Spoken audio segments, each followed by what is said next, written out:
जैसे ही रफाल बेड़े में शामिल हुआ, जैसे ही रफाल की ऑफिशियल इंडक्शन हुई, उसी वक्त एक बड़ी खबर, भारत के पराक्रम की बड़ी खबर लद्दाख से आई है। फिंगर 4 के पास की अहम रणनीतिक चोटियों पर भारतीय सेना ने कब्जा कर लिया है। भारतीय सेना का नियंत्रण हो गया है। फिंगर 4 जिसको लेकर के चीन विवाद पे था, फिंगर 4 जिसको लेकर के चीन विवाद कर रहा था, यहां पर नियंत्रण में, यानी कि जो स्ट्रेटेजिक हाइट्स हैं उसको भारत ने अपने नियंत्रण में ले लिया है। 58 साल बाद चालबाज चीन का पराक्रमी भारत से पाला पड़ा। पहली बार जिनपिंग आर्मी से मोदी के महारथियों ने मैदान छीन लिया।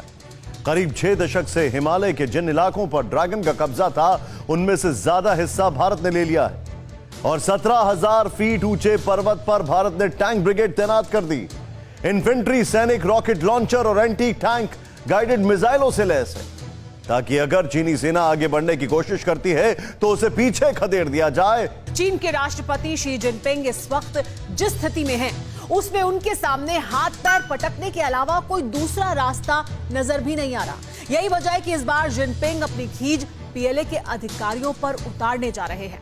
जिनपिंग ने उन पीएलए कमांडर्स और अधिकारियों के लिए सजा तय कर दी है जिन्होंने पेंगोंग का प्लान बनाया था या जिन्होंने ऑपरेशन ब्लैक टॉप का नेतृत्व किया था। लेकिन इसका यह मतलब नहीं कि कार्रवाई का सबब सिर्फ ब्लैक टॉप है, बल्कि इसका कारण है गलवान के बाद हाल ही के 10 दिनों में ड्रैगन आर्मी की 4 हार। पीएलए सरेंडर इन गलवान, गीदड़ भागे, जिनपिंग परेशान, हिंद के कब्जे में ब्लैक टॉप, टूट गया ड्रैगन का ख्वाब, चुमार में देख ली ताकत, रेड आर्मी में दहशत, अब फायरिंग इन मुखपारी और चीनी सेना फिर हारी। 10 दिन 10 हार, पीएलए ने दिखाए बुरे दिन। बेइज्जत हुआ डींगे हाँकने वाला चीन, सेना पर भड़के प्रेसिडेंट जिनपिंग।